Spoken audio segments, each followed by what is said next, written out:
Hey global flagship hunters, the wait for the Honor Magic 8 Pro is finally over, but as always, the global variant gets some tweaks against the China-only model. In China, you get the full-fat 7200 mAh battery monster paired with the blistering 120-watt wired fast charging. Overseas, the global version dials things back a notch. It's a lot like the Vivo X300 Pro we reviewed earlier. To be fair, even with its trimmed-down battery, it still outperforms the Vivo. As we noted in our OnePlus 15 China vs global comparison, many brands scale back battery capacity for non-Chinese market due to EU regulations. So the EU variant is even smaller. So what's changed on the global model, and what new features does it get? I'm breaking down my real-world experience after weeks of testing. First up, bands supports. The make or break factor for Chinese phones abroad. The good news, this phone supports nearly all major European 5G bands. A colleague took it to the UK and he raved about the rock-solid, smooth performance.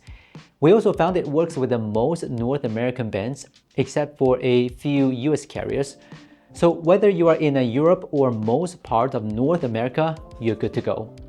For global users, this is one of the best band support experience among all Android flagships. And here's a big win, it supports eSIM.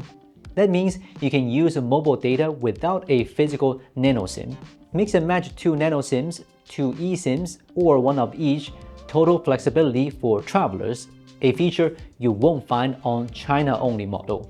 Next, battery life and charging speed, the most talked about upgrades for the global Magic 8 Pro, and for good reason.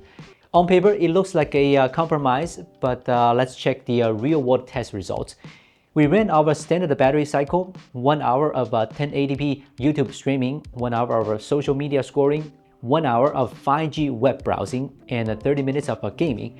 The global variants delivered impressive battery efficiency. Heavy users will still have juice left at the bedtime, and light users can stretch it to 2 full days on a single charge. Now, the camera system, same hardware as the China model, but is it really the least competent among flagship cameras, as some claims? Let's look at the sample shots. In bright daylight, it cranks out the excellent dynamic range, preserving details in both bright skies and dark shadows without overexposed or underexposed. Colors are neutral and true to life, no oversaturation, perfect for landscapes, cityscapes, and travel snaps.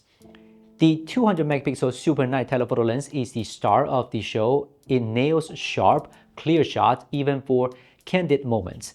Thanks to CIPA 5.5 level stabilization, it retains crisp details at 10 to 30x zoom. It's great for capturing distant subjects like people across a square or intricate building details with minimal noise in low-light telephoto shots. The ultra-wide lens is my least used, not because it's bad, but because I struggle to get standard shots with it, and I'm not a fan of the distortion it can create. But it's worth experimenting with. At 12mm, it's super wide, capturing expensive scenes with solid edge sharpness and minimal barrier distortion.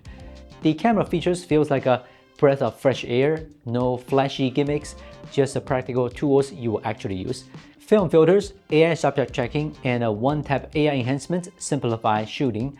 Unlike the iPhone, I love the dedicated AI button, no accidental presses, just a quick access to camera launch or zoom adjustments, perfect for capturing spontaneous moments.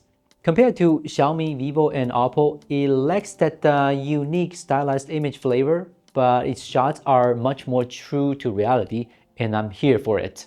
Video performance is only let down, falling short of its photo capabilities.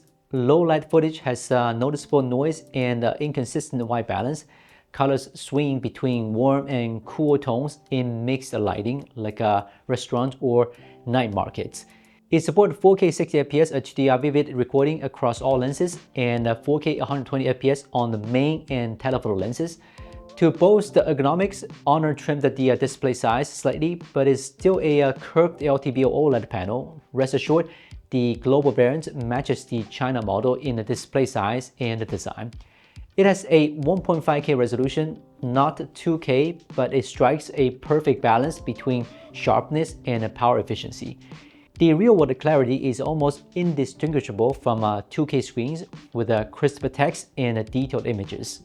Under the hood, the global Magic8 Pro packs the latest flagship SoC. It's tuned for original 5G band support, but the processing architecture is identical to the China model. It also keeps the same cooling system, a must for maintaining performance in extreme climates, from scorching Middle Eastern deserts to freezing Northern European winters. We put it through the benchmark test and gaming trials. It crushed it.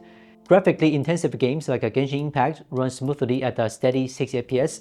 Even during marathon gaming sessions, the phone stays cool with minimal thermal throttling.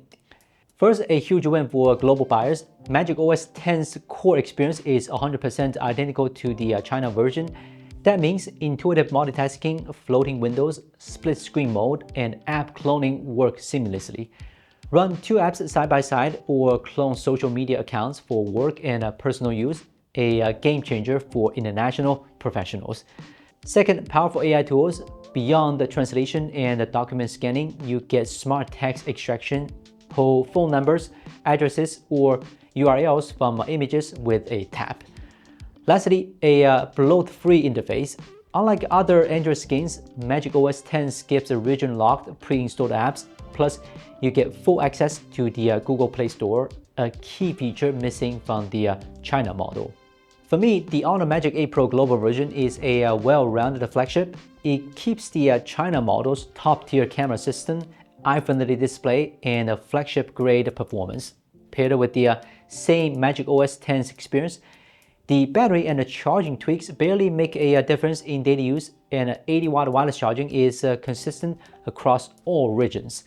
Its biggest strength for global users: broad 5G band support and eSIM compatibility, solving the biggest pain points of using Chinese flagships abroad. In short, if you're looking for a powerful, travel-friendly flagship that balances performance, display, and battery life, this is a solid pick. Okay, this is Will from Gizmochina. We'll see you soon.